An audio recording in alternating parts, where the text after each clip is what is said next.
So Fatman, Fatman, Ryan, Heavy G, Deets. Well, I guess I'm all alone on the wrestling show.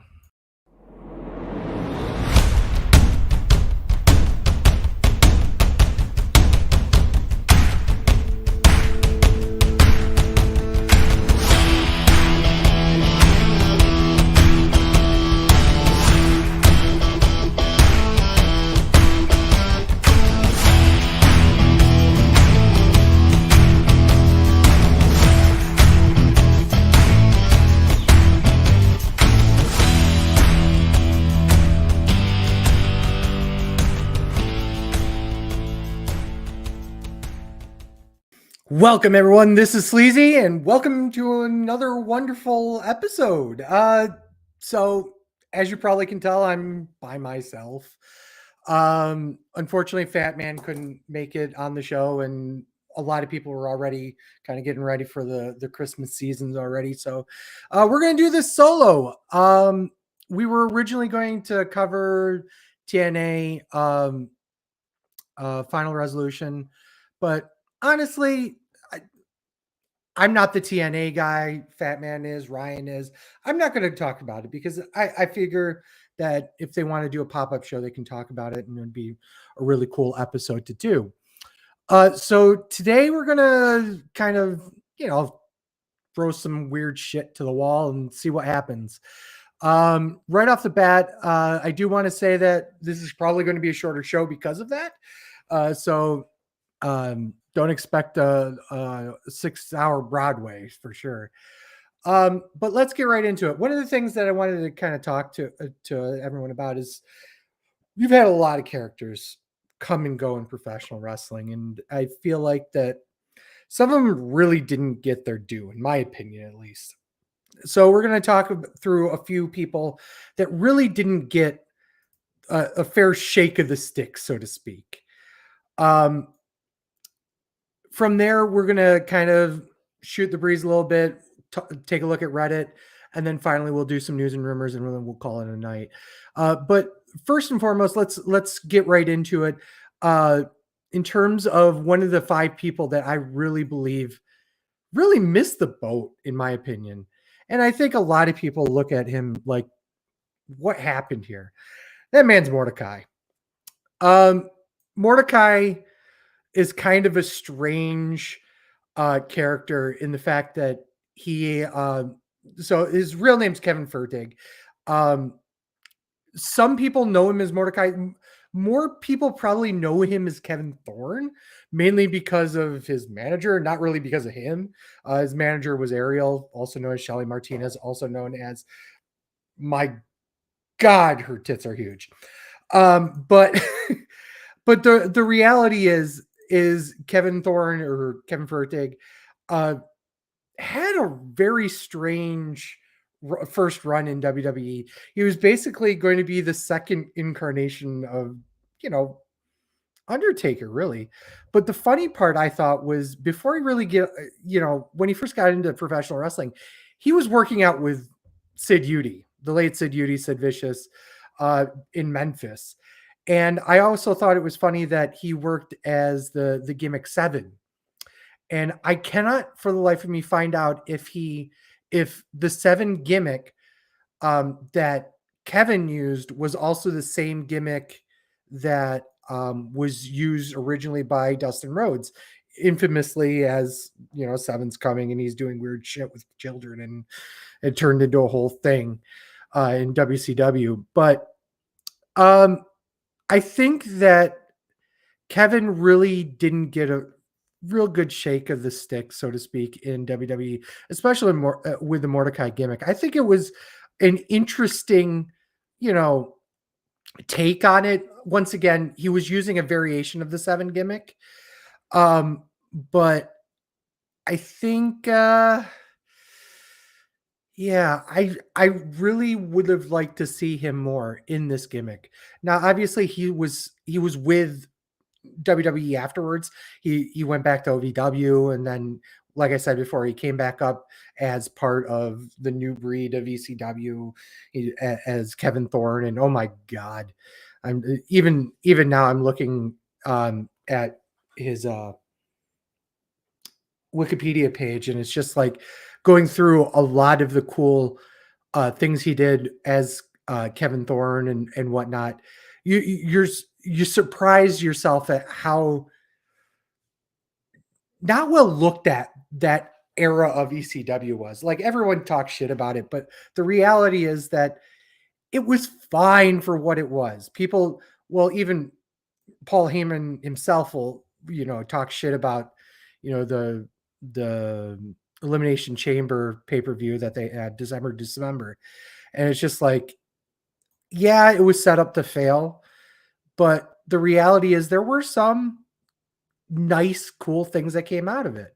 CM Punk obviously being a big one of those. But there are a lot of people in the ECW brand that really kind of made a name for themselves at that point. Obviously, Kevin Thorne was not one of them. Once he was kind of done with WWE, he kind of bounced around everywhere. But it's funny because he's a realtor now in Indiana. And I can't remember what show it was. It was an HGTV show. He actually appeared as a realtor on it, and we had like a little bit of a interaction on Twitter because of it at the time. So really cool dude in general, but like I said, it sucks that sometimes a gimmick like that just didn't get over. Speaking of people that just simply didn't get over, Sean O'Hare. Sean O'Hare, I don't know what to say about him other than the fact that he seems like one of those guys that was generic wrestler number 4. He had a lot of the tools, but he really didn't. Nobody really knew what to do with him. He was a big time WCW guy, tag champ, obviously, a 3-time WCW champ, uh, WCW tag champ, not world champ, although you would never know it, fucking WCW. But the reality with him is that when he came into WCW as a whole, once again, they didn't really know what to do with them. I feel like that keeping them together and obviously it was O'Hare and Palumbo, Chuck Palumbo, as when they were part of the alliance and whatnot, they're really kind of enhancement talent at that point. And that's terrible to say for a guy that, like I said, had a lot of the great tools and stuff. Once he kind of like fell apart there, everything just went downhill. Once they split up the team, obviously they tried to repackage him. That was like, once again, they tried to do like a similar Undertaker-esque gimmick with him. Is more like a, acolyte type of thing. It was weird. I wouldn't even say Undertaker, but it was more like he had the look of Undertaker, but he was doing weird stuff like encouraging people to like break the law and shit. It was so stupid. I don't know. It didn't work for me, but once again, the guy, I don't really think he had a chance. Obviously, after that, he got released in 2004 or 5-ish. Went to New Japan, did fuck all. And then that was kind of it. I am aware of the fact that he did either MMA or kickboxing afterwards, and obviously he died in 2014. But I feel like the guy really didn't get a real shake of the stick, so to speak, once again in WWE. And it's sad because, like I said before, the guy had a lot of the tools. I just don't think they had the wrong time, wrong place. Speaking of wrong time, wrong place, ladies and gentlemen, probably one of my favorite on-screen killings that I've seen personally. ladies and gentlemen, Mr. Muhammad Hassan. Um, I don't know what to say about this. Like, I feel like that in another world, another day, this man would be on top of the world. And I legitimately believe, had UPN not raised high holy hell about the gimmick, that he would be WWE champion. He really would have been.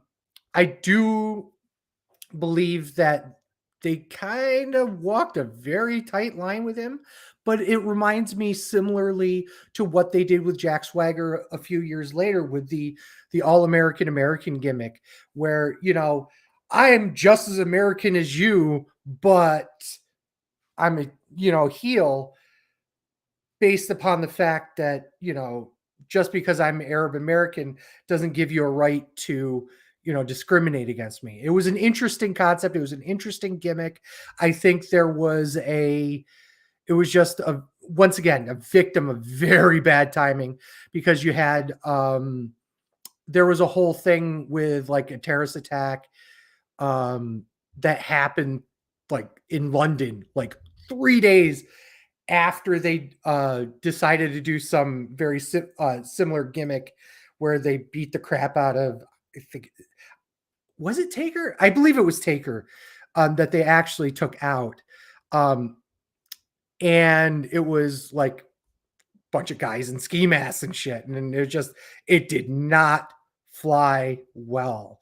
And it basically ended his career. And it's unfortunate because you couldn't, it's terrible because it not only cost the man a career that would have been pretty fucking legendary, honestly, because like I said, I guarantee you once they were done with him and The Undertaker, he was going to win the WWE Championship. This was at the time where they were still doing the brand split. The pay-per-view where they wrote off his character was Great American Bash, which is famously, and you can go back in our archives and watch the watch along, but it was our Fat Man and I's first pay-per-view we went to see together. It was a Great American Bash 2005. So it's bittersweet for me because, like I said, I saw a lot of upside with him. Now he was born and raised in Syracuse, and he lives in Syracuse today, and he actually works as a teacher up there, which is great. And like I said, he talks about the gimmick and talks.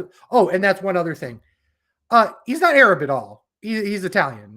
His real name is Mark Copani.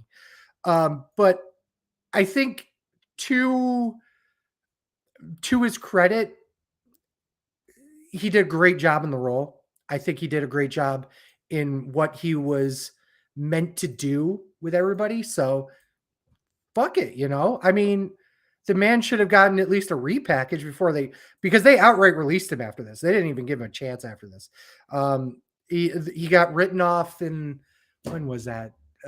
July, I want to say. He was released from his contract in September. Like, they didn't even bother trying. Davari got more of a chance. And it's just like, really? Okay.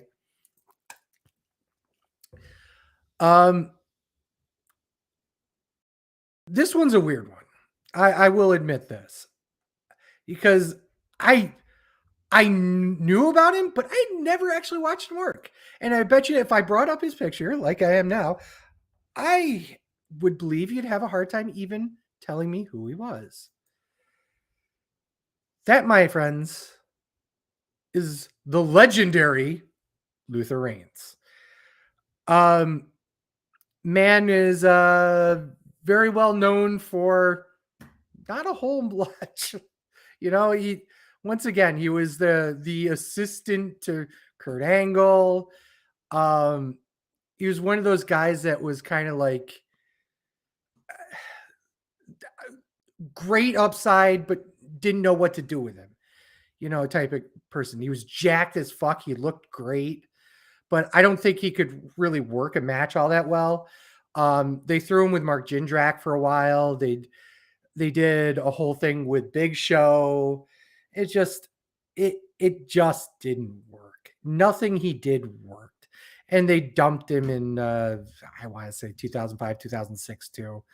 And funny enough, another person on this list that went to become a real estate salesman. But he did, unlike Kevin Furtig, he wasn't as successful either, or as successful as Kevin was. And he went and did other stuff, bounced around. He did some indies here and there. Um, but really, the man, I don't know. The he was one of the class action people, um, that kind of got he got his name in the paper, so to speak, when they sued over the whole head injury stuff. It was a whole class action that happened 2015, 2016 ish. So he was pretty much done with wrestling at that point. But it's kind of sad once again to see what he was kind of left with. Once again, looked good, wasn't any going anywhere, in my opinion. Last person I want to talk about is somebody who's still actually, I don't want to say actively wrestling, but he's out there. He is doing shows still. But once again, WWE didn't know what to do with him, I don't think. That man is Kazarni. Um, Now, Kazarni, I think Kazarni, once again, had a bad rap. Um, the gimmick that he got um, in WWE was kind of a iffy gimmick. It was, once again, he was a carny. It was kind of more of a tongue in cheek of what you know WWE is, because at the end of the day, we're all carnival workers and whatnot.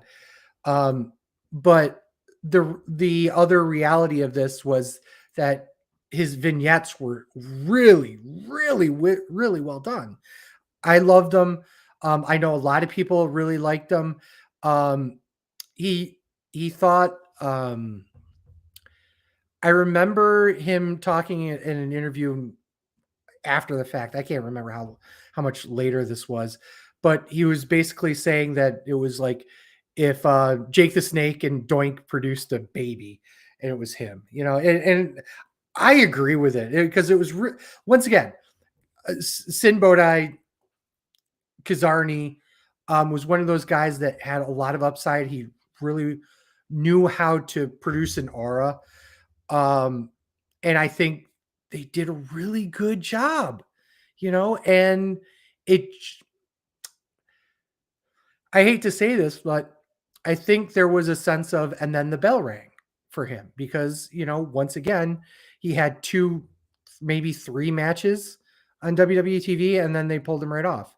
And then they released him like 3 months later. It just, it, it didn't really, I guess, work for WWE. And that's fine. Sometimes that happens, and since then he made a shit ton of appearances everywhere. Like I said, he's still kind of dabbling around here and there. He does something called Freak Show Wrestling nowadays in Las Vegas. He runs shows, and they're big shows too. Some of these uh, shows that he's putting on, or they bring some big talents. He brought in one of the members of Guar even for one of the shows. But some of the wrestling there is really cool. But I always love to show his current picture because, and this was only from, I don't know, 3-4 years ago, I want to say. But it's just hilarious. This is what he currently looks like. This is how he wrestles. Just a little bit different from the gimmick he had in WWE. But my goodness, the man, like I said, he's very talented inside and outside the ring. His school is very well rated. It's called the Snake Pit Pro Wrestling Academy. If you are out in the west side near Vegas and stuff like that, I would absolutely. Um, Oh, I take that back. I think he closed it.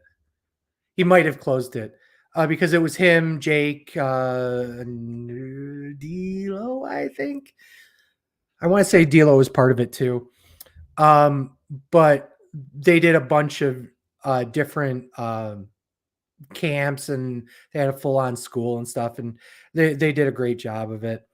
But yeah, that those are some wrestlers of the past. I really think that there are a lot of guys that really didn't get their shake. There, those are just a few, but guys like here's a great one. Alex Riley was probably one of the biggest things, to come out of the Miz feud. Miz put him over like you wouldn't believe. But god damn it, if he just completely fell apart afterwards, which yeah, that makes it shows how good Miz is in elevating talent, but also shows that they really didn't pick the right person with Alex Riley. Guys like Monty Brown, Nathan Jones, Paul Roma, even. You know, I when people talk about the Four Horsemen, most people don't talk about Paul Roma. They usually talk about the Andersons. They talk about the original four with JJ Dillon too. It's just Paul Roma doesn't really get talked about all that much, which is unfortunate because the man was very talented in the ring. Um, but yeah, that's pretty much it for that. I just wanted to get a little bit of shoot the shit content here. So we'll quickly rip through news and rumors here. Uh, Now, a lot of things have happened that were related to both Saturday night's main event and uh, Final Resolution. I'm going to talk a little bit about them probably throughout this, but I'm going to leave once again the reviews. I don't even know if we're even going to do a Saturday night main event review, other than the fact that, oh my God, thank goodness Kevin Owens has brought back the package pile driver. Thank you very much. I can't wait. And I just want to point out how fucking amazing and how much, um, how would you say this? How much uh, trust you have in Kevin Owens on doing a package pile driver to literally your biggest star currently. That is wow. I can't even say much about that other than the fact that, oh my goodness, thank goodness that they let him do that for one, and two, uh were able to even though it was on the after show kind of, but just having those moments of the after show, it just great. Um, some rumors and news about Saturday night's main event. This is supposedly going to be a reoccurring thing with Saturday night main event, and they're going to be like B-level pay-per-view style shows. So expect that. Um, but also don't forget that these are being simulcast on Peacock and NBC. Okay, so that's a very big deal here. So these are the numbers according to Variety. I don't know why Variety was on this, but why not? The show averaged 1.59 million viewers on NBC. There's another 700,000 on streaming on Peacock. So to give an idea of what that looks like, the last time they aired at the Saturday Night Main Event in 2008. Wow, it was 2008 the last time they did this? Jesus. The show attracted 2.35 million. So I don't know what to say about that because more people have eyes on the product. Yes, less people watched it on NBC, but 2008 was a different world when it came to network TV. More people had uh, network TV. More people had cable TV than they do now. Um, I find the biggest interesting thing was that only 700,000 viewers streamed it on Peacock, and I wonder if there's going to be more people watching it after the fact that wasn't live. I sure as hell didn't watch it live. I watched it like the next day. So, um, there's some demos. I I'll go call Chris Jericho to see if he's got stuff for the demo god, but I'm not really going to go into it.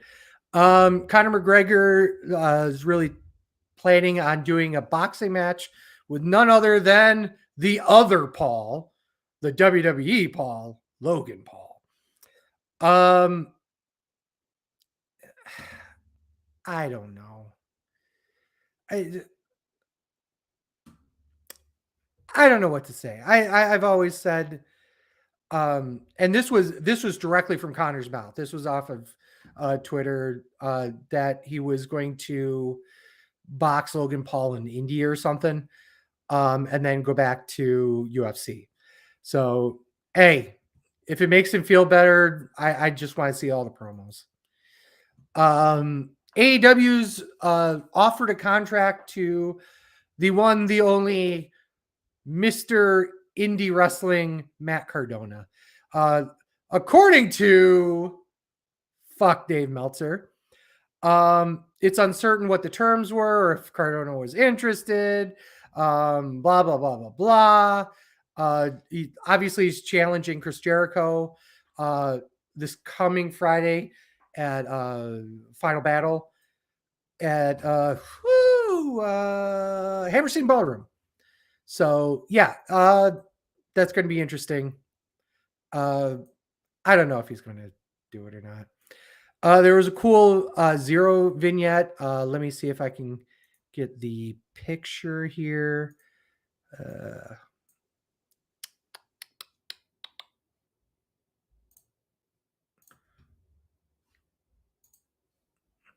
Let me. So this was the figurine or figure that was shown on WWE TV at the end of the vignette. Everyone's basically thinking that this is going to be, Pentagon Junior, Penta Zero Medio. I wonder if they are going to bring him in as a solo versus whether or not they're going to wait for Ray. This vignette kind of suggests that they're not gonna wait for Ray yet and just have him as a solo, which is fine. But I think that there's something to be said that the Lucha Brothers tag team would be an amazing jump in the tag team wrestling in WWE. Not to say that there aren't great tag teams in there. Obviously, DIY, the War Raiders just won the Raw Tag Champs. Obviously, there's tons and tons of great tag teams in the New Day's new heel turn. You've got Tez and which I'm blanking on his name for some reason, the Street Profits. But yeah, it's just there's just a ton of great tag teams right now, and having them in there would bring another level of tag team wrestling that hasn't been seen in a long while. And honestly, I would believe that it would be on the level of potentially like the Young Bucks in terms of quality tag teams coming in. So I'll be interested to see where they go with this. I'll be interested to see what happens from there. Jesus Christ. TNA. We're like I said before, final resolution happened this weekend. Almost certainly Fatman and Ryan will talk about the actual pay-per-view sometime. I don't know when. Probably on a pop-up show sometime between now and the next time we're back on air. It's interesting to note that Kushida's done. Which I thought was interesting that that he's walking after all this. Jade Chung, who is Josh Alexander's wife, and currently the promotion's ring announcer, is also done here. Josh's contract supposedly is up in February. Then we have Rhino's leaving, and then Trent Seven's also leaving. So I don't know where they're all going. I think there was a suggestion by Mr. Fuck Dave Meltzer that TNA went around and said, "We're hemorrhaging money. Can you, give us some money back or cut your contract rate?" And like, really? Whatever. Wouldn't be surprising because it hasn't been the first time TNA's kind of done that. Jim Ross. Apparently, Jim Ross's current contract with AEW is set to end in sometime in 2025, but he thinks it's going to get renewed in August. In August, this is according. This is Ross's Grillin' Jr. His own podcast. Um, this is according to him. Oh yeah, I think so. My contract expires in August 2025, but I don't have any sense or feeling that I'm not going to be kept. He said, as long as I'm healthy, I'm more than happy to come back and continue. He's just waiting for his hip to heal from hip surgery. And supposedly he's going to be at World's End. So that's pretty cool. I know he gets a lot of shit lately about him commentating in AEW, but the man has a mind for the business, unlike pretty much anybody else. If you talk to guys that, respect the business more than anybody, guys like Paul Heyman, who literally sat underneath his wing for many years, will tell you he is, one of the greatest of all time when it comes to minds of the business. So having him on the payroll as an AEW employee, it's going to be beneficial. Couple more matches were announced for the Wrestle Dynasty show. That's like multiple promotions, including AEW. Speaking of which, so you've got, oh my goodness, Mercedes Moné versus Mia Shirakawa. That is going to be a fucking money match as long as Mercedes doesn't fuck it up. Yes, fight me, Fat Man. There's also going to be a Lucha Gauntlet that's going to be up on there. It's just one of those things where it's like, people are going to enjoy it. I think. I really do think so. Next thing, let's see here. What else we got?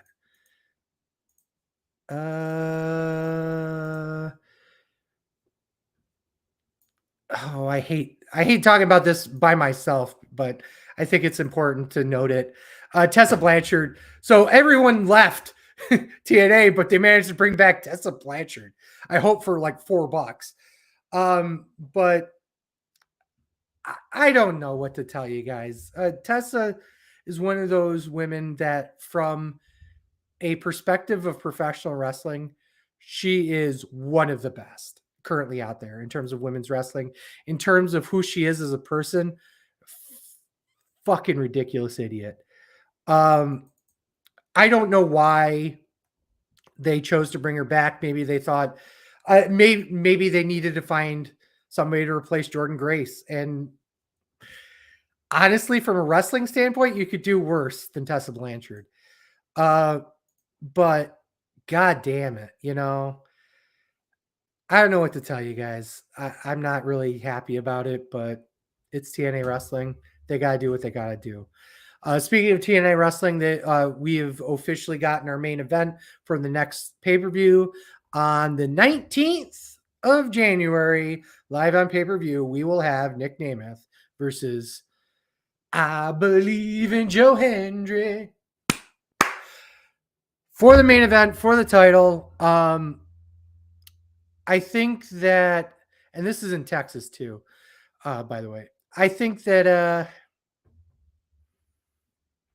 I'm not sure if it's going to be a thing that we really want to explore at this point. I'm afraid that they missed the timing on this. I really do, because I don't think, I don't know when Joe Hendry's contract's up. Okay, let's start with that. But I think that him being in TNA and him not winning it while he was being also featured on NXT was a hugely dumb move. And I don't understand why they didn't do it. They should have taken advantage of it as much as possible, and they really didn't. And I think that was a bad idea, because I think you would have had more eyes on the product. I know Nick Namath is your money guy right now because he just came out of WWE and whatnot. Got the title.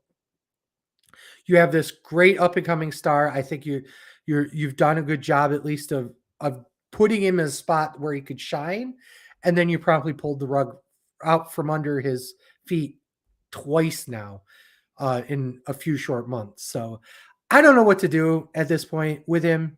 Um, if his contract's up relatively soon, I see him going to WWE. I really do, and I wouldn't be surprised.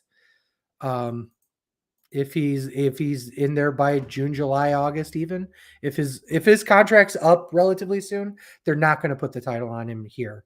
So we'll see what happens. Um, this one's I'm going to. So people are talking some strange sense about the whole gimmick of Tony Stark coming back and saying she's all elite and basically reverting to her old gimmick, but like basically claiming that she's never been in AEW and this is a whole thing, right? Um, according to Brian Alvarez, this is hilarious. I'll read the quote in whole and then talk about it because this is just so fucking stupid.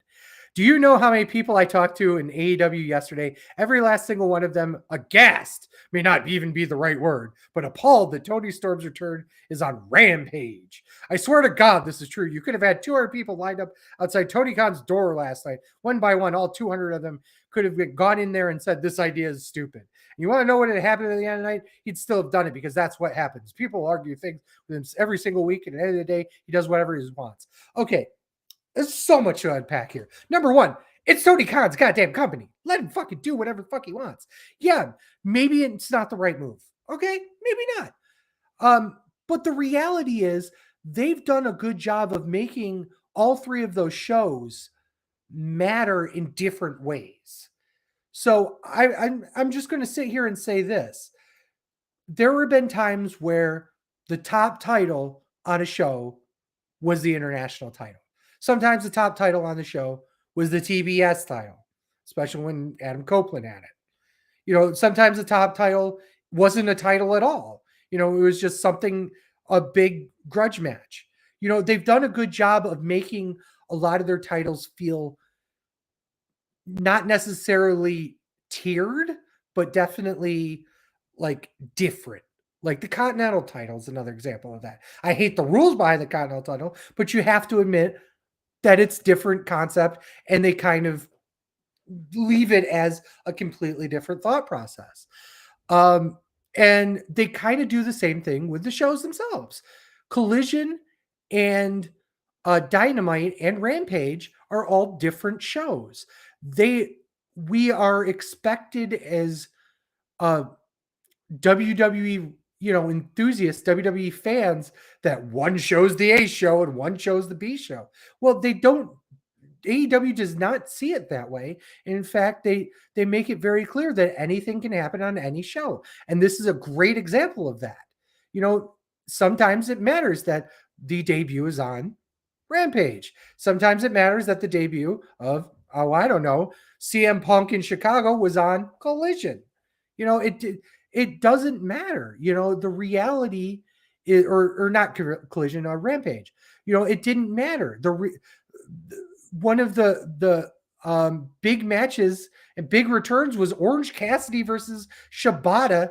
And now, granted, it was in Atlantic City, so I knew about it, but that was on a Rampage. You know what I mean? That was just something that was a big deal at the time. And to sit here and bitch about the fact that, oh, her return should have been on Dynamite or Collision. No, it should be wherever Tony Khan believes it will make the most impact for not only Tony Storm, but for AEW as a whole. And that's what he thought it was to be. Whether or not that's actually true or not is almost irrelevant at this point, because that's what he wants to do, because guess what? It's his fucking company. I know a lot of my co-hosts, presenters don't necessarily agree with that. But once again, we're here.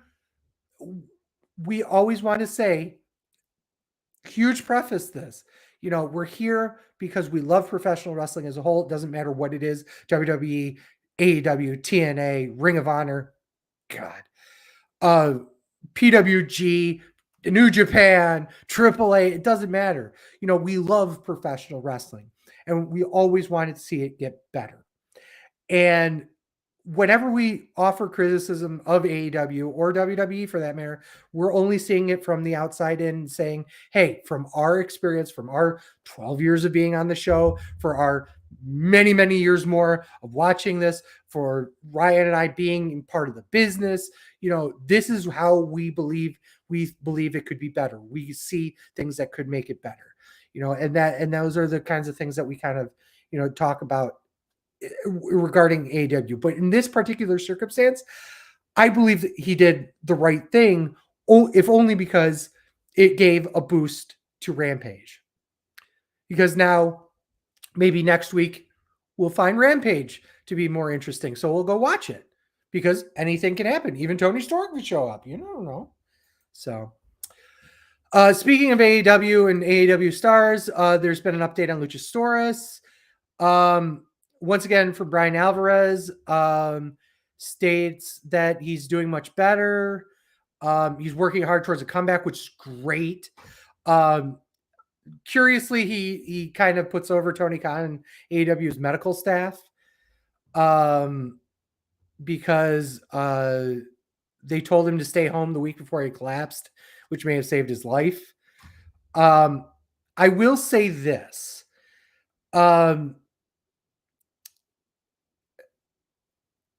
I hope he comes back, but I don't need to see him back until he's ready. If he feels like he needs a few more weeks, a few more months, we will be happy to cheer him on when he's fully back and ready to go. Last piece of news and rumors before we go, I think. Janelle Grant's lawsuit against Vince McMahon, our favorite lawsuit, talking about how he was, she was the ultimate pass around, apparently, according to her. And oh my goodness, I don't even want to go into the details of the case anymore, because they're just so ridiculous. Apparently, as of yesterday, no, this was a few days ago. This was Thursday. The hold that was put in place has expired, so they're going to continue on with the criminal investigation towards him, or with a civil case towards him. I would assume that means that they didn't find enough evidence for a criminal case against him. At this point, yeah, he's almost certainly going to be paying a shit ton, not just in lawyer fees, but to her, I'm assuming, because this will never finish up in court, in my opinion. I think they're going to settle this out of cases or out of court. It's just a question of when. And I assume it's going to cost a shit ton of money when it's all done. They've already gotten her story out. She's already won in that point. At that point, the question now is just how much money they think that they can get out of this.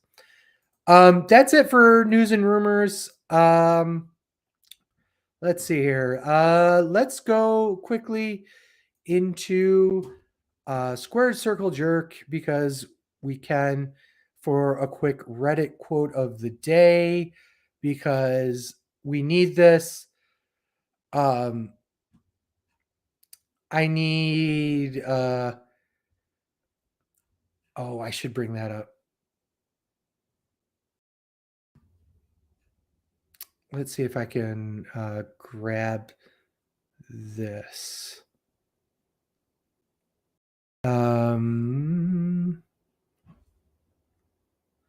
Ladies and gentlemen, thanks to sadness, Ricochet is no longer the shiny toy of AEW. I'm sorry. That's how it goes. So that's pretty much it for the show.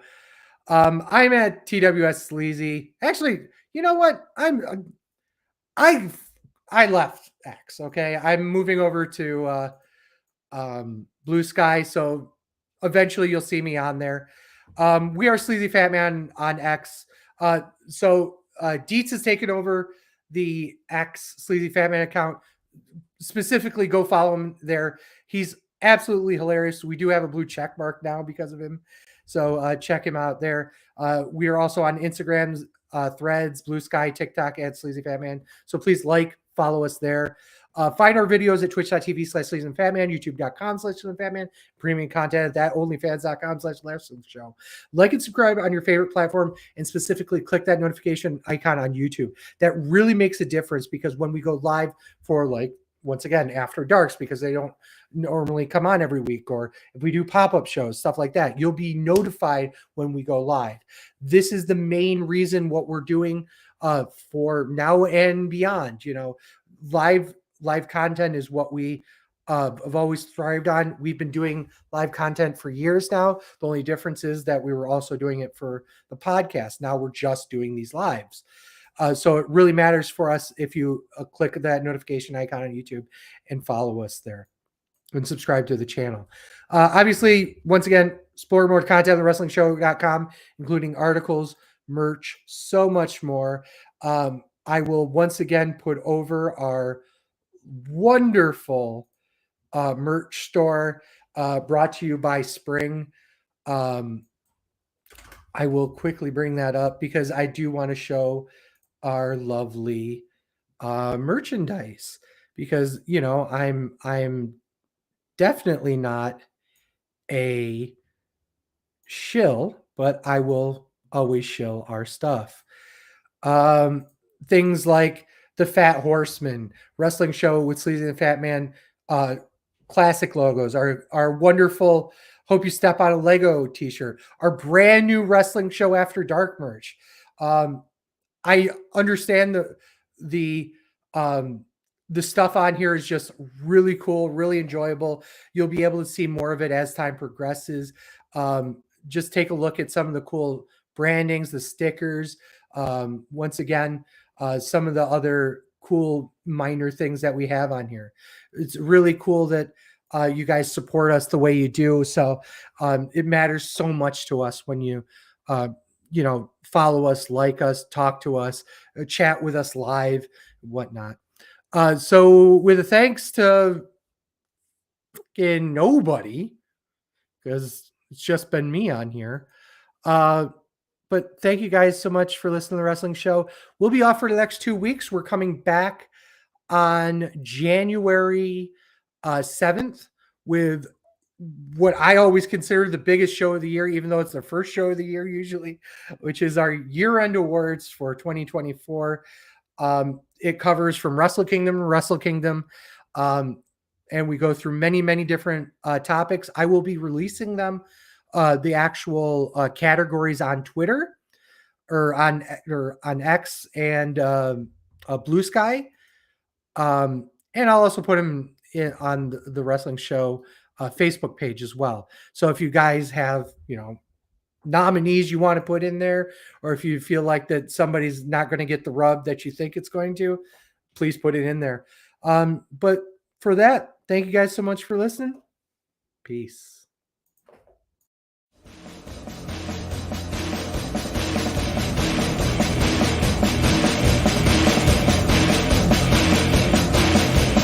I'm a truth that you seem to run from. I'm an army of one. I'm a clip in your gun. I'm the pain of the game. The blood shedding your name. When there's nothing to gain, I'm a well-gone star.